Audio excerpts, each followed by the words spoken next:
নমস্কার, আমি চলে এসেছি রূপা কিচেনের কুকিংয়ে।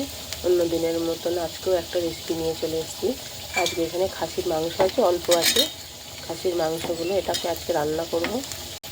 এবার এটাকে মশলা মাখিয়ে নেব। তার জন্য লবণ দিচ্ছি, আদা রসুন বাটা আছে একসাথে, এটা দিয়ে দিলাম। সর্ষের তেল আছে,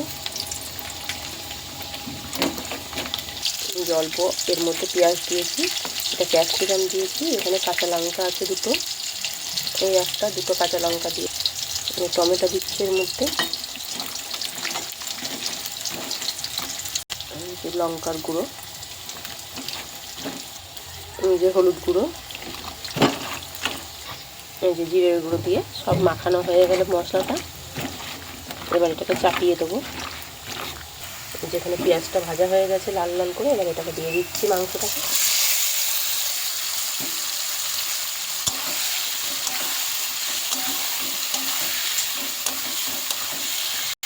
এই জলে তো জল বার হয়েছে, দিয়ে জলটা মারাতে হবে।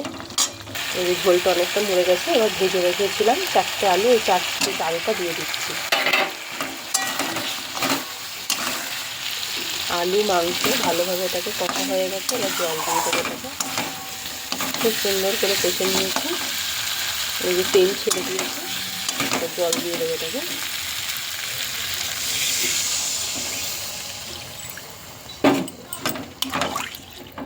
জল দিয়ে দিয়েছি, এবার এটাকে চাপা দিয়ে রেখে দেবো। এই যে আলু দিয়ে খাসির মাংসের ঝোলটা হয়ে গেছে, একদম লাল লাল হয়ে গেছে দেখতে পাবে। এবার এটাকে নামিয়ে ফেলবো।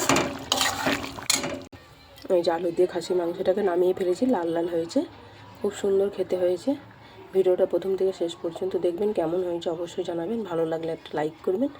আজকের রেসিপি এই পর্যন্ত, পরের দিন আবার একটা নতুন রেসিপি নিয়ে চলে আসবো।